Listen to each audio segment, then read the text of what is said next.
연초부터 서해 NLL 북방에 사흘 연속 포사격을 감행한 북한.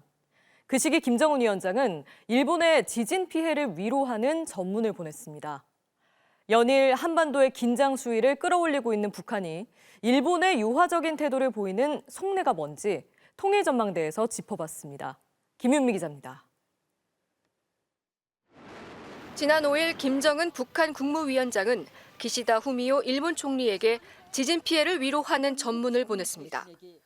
피해 지역 인민들이 하루빨리 지진 피해 후과를 가시고 안정된 생활을 회복하게 되기를.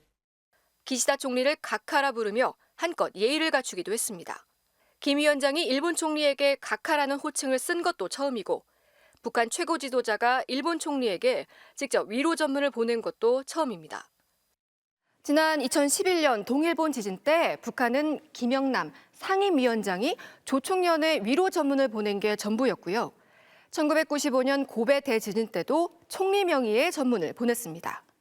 그런 만큼 김 위원장이 이례적으로 위로 전문을 보낸 건 일본과 접촉을 추진할 의향이 있다는 걸 내비친 게 아니냐는 분석도 나옵니다. 우리나라를 향해서는 연일 대립각을 세우면서 일본은 일종의 관계 개선 신호를 보낸 속내는 뭘까?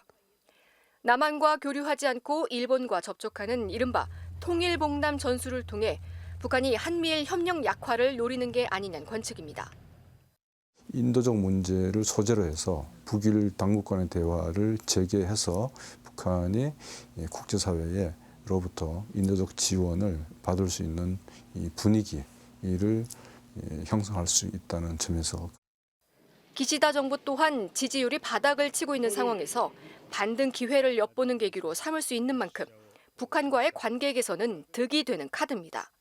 지난해 5월엔 기시다 총리가 납치자 문제 해결을 위한 북일 정상회담 의지를 밝히기도 했고 首脳会談を早期に実現すべく私直轄のハイレベルで協議を行っていきたいと考えております。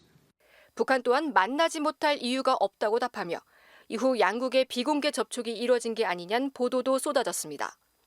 물론 북일 대화가 성사되기까지 풀어야 할 과제가 적지 않습니다. 고도화되는 북한의 핵과 미사일 개발을 협상 테이블에 올리지 않고 제대로 된 협상을 할 수 없는 데다 일본도 북한과의 접촉에서 얻는 이익이 한미일 협력 구도에서 얻는 이익보다 클지 따져봐야 합니다.